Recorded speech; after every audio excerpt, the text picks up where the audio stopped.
शुक्रिया चेयरमैन साहब, आपने मुझे बोलने का मौका दिया। मैं इस तहरीक अदम एतमाद की तायद में खड़ा हूं जिसको टीआरएस पार्टी और हमारी पार्टी ने दिया, जिसको स्पीकर साहब ने कबूल किया। सर, मैं 11 पॉइंट आपके सामने रखूंगा जो मैं बताने की कोशिश करूंगा कि क्यों हम इस तहरीक अदम एतमाद की तायद में और मोदी हुकूमत की मुखालिफत में खड़े हैं। सर, हालिया दिनों में हमारे मुल्क में ट्रेन में एक वर्दी पोश दहशतगर्द ने अपने सीनियर मीना साहब का कत्ल करने के बाद ट्रेन के कंपार्टमेंट में जाकर नाम पूछकर, चेहरे पर दाढ़ी देखकर, कपड़े देखकर उनको कत्ल कर दिया और उसके बाद उसने कहा कि इस देश में रहना है तो मोदी को वोट देना पड़ेगा। मैं हुकूमत से जानना चाहूंगा कि क्या ये अक्सरियती तबके की एक्सट्रीमिज्म और रेडिकलाइजेशन की बेहतरीन मिसाल नहीं है, और अगर है तो फिर हुकूमत इस पर क्या करेगी? सर, हमारे इस आइन में, संविधान में लिबर्टी ऑफ कॉन्शियस को लिखा गया तमहीद में, यानी जमीर की आजादी का जिक्र किया गया है। मैं हुकूमत से और खास तौर से वजीर आजम से जानना चाहता हूं कि कहां गया इस हुकूमत का जमीर, कॉन्शियस जिसको अंग्रेजी में कहते हैं, जब नूह में 750 इमारतों को बगैर ड्यू प्रोसेस फॉलो किए उनके इमारतों को मुनज़्ज़म कर दिया गया, और इसलिए कि वो मुसलमान थे, पूरे के पूरे इलीगल थे। इसीलिए पंजाब की हाई कोर्ट और हरियाणा की हाई कोर्ट ने कहा कि ये एथनिक क्लेंसिंग है। इसकी एक बेहतरीन मिसाल है उस हुकूमत की। तीसरी है कि इस मुल्क में एक नफरत का माहौल, बल्कि एक आतिश को पैदा कर दिया गया, मुसलमानों के खिलाफ नफरत का माहौल। ये 9 साल का इनका ये कारनामा है। तीसरा सर, मणिपुर के ताल्लुक से कल बड़ा लंबा जवाब वजीर दाखिला ने दिया।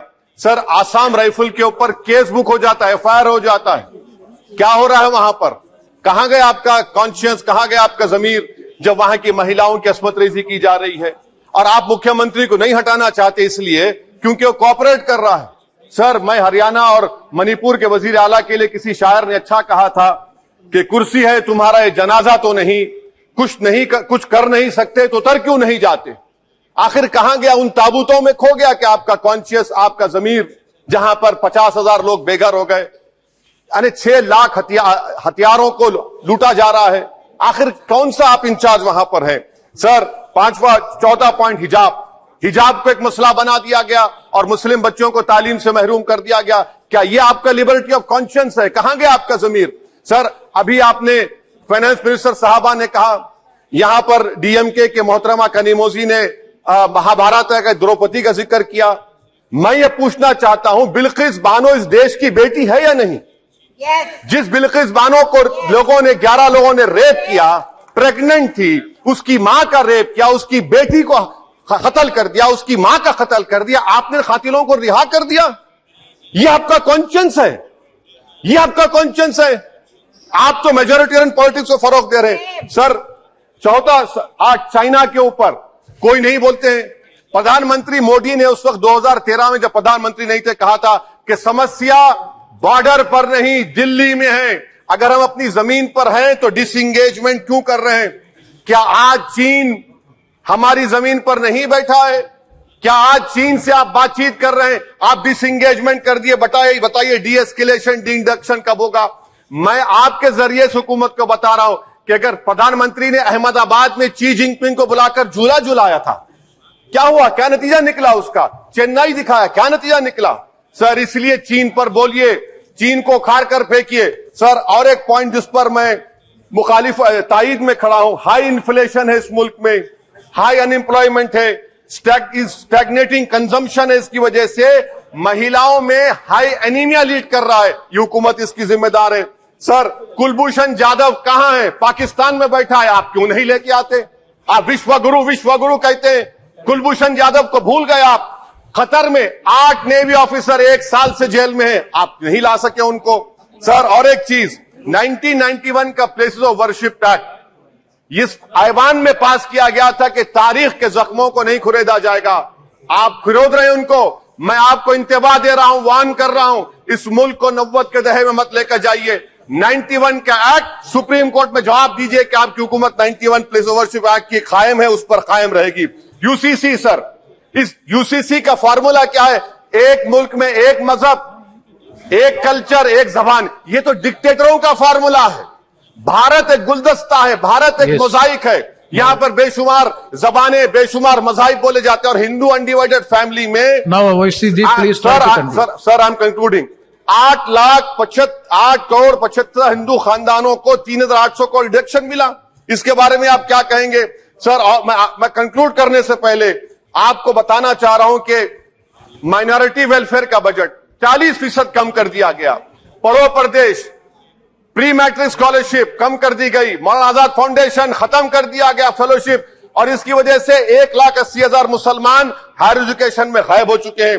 سر میں اختتام میں یہ کہہ رہا ہوں کہ پسماندہ مسلمان سے پردھان منتری کو بڑی محبت ہے. یہ کون سی آپ کی محبت ہے پسماندہ جو آپ کا ایک مسلمان منسٹر نہیں ہے وہاں پر؟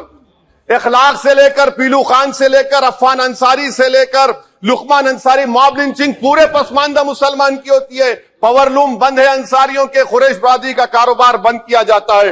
اسپیکر سر میں کنکلوژن میں ابھی کل ہمارے ہوم منسٹر نے کہا تھا کوئٹ انڈیا. اگر ان کو معلوم ہو جائے کہ کوئٹ انڈیا کا نعرہ ایک مسلمان نے دیا تھا تو وہ بھی نہیں بولیں گے. وہ نہیں معلوم تھا ان کو. اس کا میں کنکلوڈ کر رہا ہوں, اس کا نام یوسف مہر علی تھا. سر یوسف مہر علی نے کوئٹ انڈیا کا نعرہ بنایا جس کو مہاتما گاندھی نے سارے دیش میں ایک پیغام کیا. میں کنکلوڈ کر رہا ہوں سر, اس دیش میں اگر آج کوئٹ انڈیا کرنا ہے تو کہنا پڑے گا چائنا کوئٹ انڈیا. جو گاؤ رکشک ہے جس کا نام مونو ہے وہ آپ کے لیے مونو ڈارلنگ بن گیا ہے, اس کو کہیے کوئٹ انڈیا. سر جو لوگ تشتیکرن کی راجنیتی آپ کر رہے ہیں, آپ ہندو اکثریتی لوگوں میں ہتھیار بانٹ رہے ہیں, یہ آپ دیش کے لیے خطرہ پیدا کر رہے ہیں. Now, please, کنکلوڈنگ اسی لیے ہم آپ سے اپیل کر رہے ہیں کہ حکومت سے کہہ رہے ہیں کہ آپ جو سیاست کر رہے ہیں اس سے نقصان دیش کو ہوگا. پردھان منتری جب کھڑے ہو کر جواب دیں گے ہم ان سے پوچھنا چاہ رہے ہیں, پوائنٹڈ کوسچن ہے, کیا دیش بڑا ہے یا ہندوتوا گولوالکر کی آئیڈیالوجی بڑی ہے؟ میں اس تحریک عدم اعتماد کی تائید میں کھڑا ہوں اور حکومت کی مخالفت میں. سر ایک آدھا منٹ سر دو لوگ دو محاذ ہیں اس ملک میں, ایک چوکیدار ہے ایک دکاندار ہے. ایک چوکیدار ایک دکاندار ہے. جب ظلم ہم پہ ہوتا کوئی منہ نہیں کھولتے. یو اے پی اے کا قانون امت شاہ نے لایا, ان دکانداروں نے تائید کی. آج اس یو اے پی اے کا قانون میں 83 سال کا بڈھا سپر نہیں ہونے کے سے مر گیا. آخر کب تک دکاندار اور چوکیدار ہماری لاشوں پر سیاست؟ سر ہم کنکلوڈنگ, کب تک سیاست کریں گے؟ اگر آپ ظلم کے خلاف آواز نہیں اٹھائیں گے تو آپ کی دکانداری نہیں چلے گی, چوکیدار کو بدلیں گے, تیسرا محاذ کرے گا. شکریہ سر.